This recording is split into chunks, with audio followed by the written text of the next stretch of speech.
À les voir marcher dans cette allée, difficile de croire qu'ils ont vécu l'horreur. Ephraïm, je vais te donner à manger. Mais pour nous conduire jusqu'à leur maison, Ayelet et Shahar ont besoin d'une lampe torche. Autour d'eux, tout est quasiment plongé dans le noir. Et pour cause, ce sont les premiers à s'être réinstallés au kibboutz de Kfar Aza. On a fait plusieurs allers et retours pour s'assurer que tout était bien, qu'il y avait de l'électricité, de l'eau, puis de l'eau chaude. Mais on n'est de retour que depuis 1 mois. Quelques semaines chez la sœur de Shahar, puis dans un appartement à Tel Aviv. En tout, Ayelet et son conjoint ont vécu plus de 2 mois loin du kibboutz. Peu importe s'il est situé à moins d'1 kilomètre de la bande de Gaza, y revivre était une évidence. On vient juste d'entendre une explosion. Vous n'avez pas peur ? Je suis née ici, j'ai vécu avec ce genre de choses toute ma vie. Je n'y fais pas vraiment attention. Comme c'est loin, je n'y pense pas. On a décidé de revenir dès le jour où on a dû partir. On savait qu'on allait revenir ici, 3 heures après que l'armée nous a évacués du kibboutz. Car au plus profond de nous, on savait que c'était le seul endroit où aller.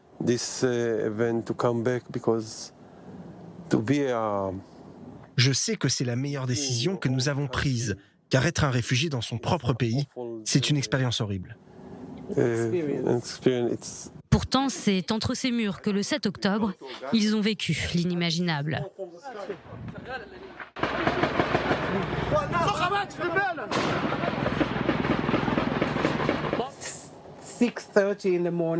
Il était 6h30 du matin. J'étais assise ici, je prenais le café. Il faisait beau, le ciel était ensoleillé. Quand j'ai entendu un énorme bruit, c'était un missile de Gaza. C'était le plus grand bruit que j'ai jamais entendu. Nous sommes allés dans la pièce sécurisée. 20 minutes plus tard, je suis sortie pour voir ma voisine. C'était le chaos.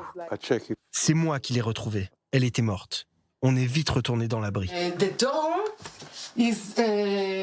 La porte était fermée comme ça, il fallait la bloquer comme ça et la tenir.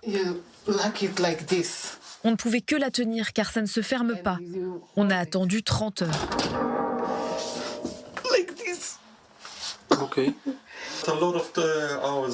On devait tenir la porte comme ça pendant des heures.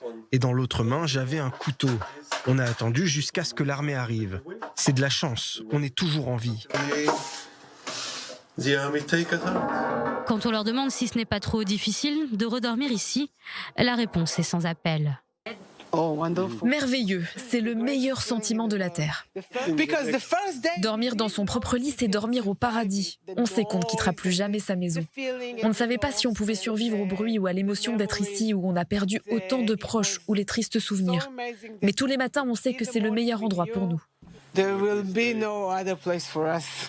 Avant le massacre, 700 personnes vivaient dans ce kibboutz. 62 ont été tuées, 5 sont toujours retenus en otage dans la bande de Gaza. Avec leur venue, Ayelet et Shahar espèrent ouvrir la voie. On veut remettre de la lumière dans le kibboutz. Quand vous venez en voiture, tout est noir car il n'y a personne dans le kibboutz. Donc remettre de la lumière dans notre maison, c'est ramener la joie. La seule chose qu'on peut faire, c'est juste d'être ici, allumer une lumière et espérer que les gens à Gaza la voient. Et on attend que les gens comprennent que la seule place des gens à Kfar Aza est d'être ici, chez eux, à Kfar Aza.